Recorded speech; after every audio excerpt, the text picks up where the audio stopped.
got a pick between Highway Strip and Bandy's Boy? Well, obviously one's a well-performed horse and the other one's the star kid on the block, and I think if we put them down every day on the track, on the work track, Highway Strip will beat Bandy's Boy every time. However, one's proven, one's a group winning horse and the other one's a young lad coming through. Bandy's Boy's proven himself in some good races in the past.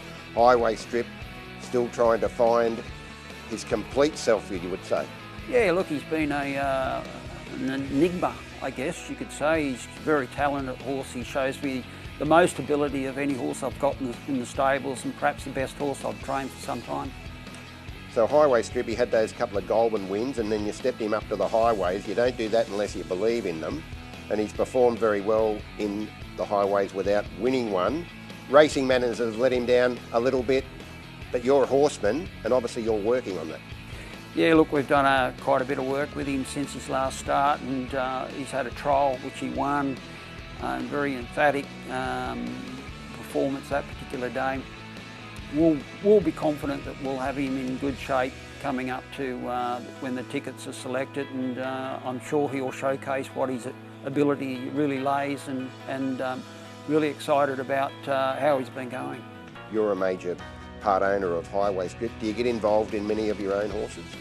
Yeah, I guess you could say that we're our major owner, to be honest, Greg. We went about buying horses and we want to enjoy racing. I've been in it for nearly 49 years and I really want to enjoy racing as an owner, not just as a trainer.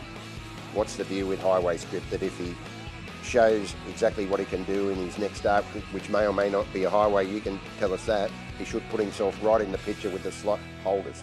Yeah, look, he's only going to run straight, and you know, everyone's seen what ability the horse has got. He was running, below 1.9 for 1200 on Randwick over the carnival last year, and he's only got to sort of put things together, and I'm sure he'll improve on that, and he'll give him every bit of chance going into a Kosciuszko field.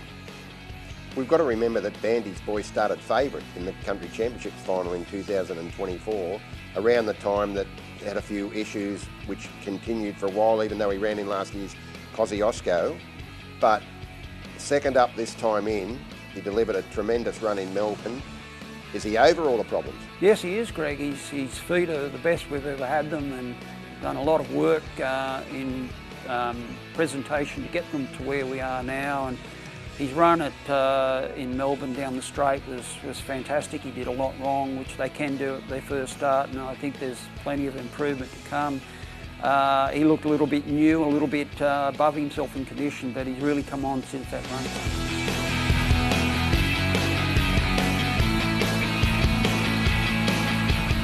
Those other three, Creon, Exit Fee and Chemtrail, how do you see them? They're the up-and-coming boys of my team, and you've got to look for those young horses coming through, the exceptionally good horses, and I think that they're very well performed horses with great credentials. They're on their way up. They're going to be perfectly timed for that particular race, and we've brought them in specifically aimed at a Kosciuszko. If Creon, Exit Fee and Chemtrail, at least one of those comes through, you'd be pretty optimistic about multiple representation, maybe even three if they're all in form. We've got the right horses this year, Greg, so I'm very upbeat about that. And out of those three, Creon, Exit Fee and Chemtrail, have you got a pick out of them? Well, obviously we've had a huge rap on Creon for a long time. Unfortunately, hasn't shown the scope of what we're seeing on the track here, but he's over all those problems, and I think he's in for a very good preparation.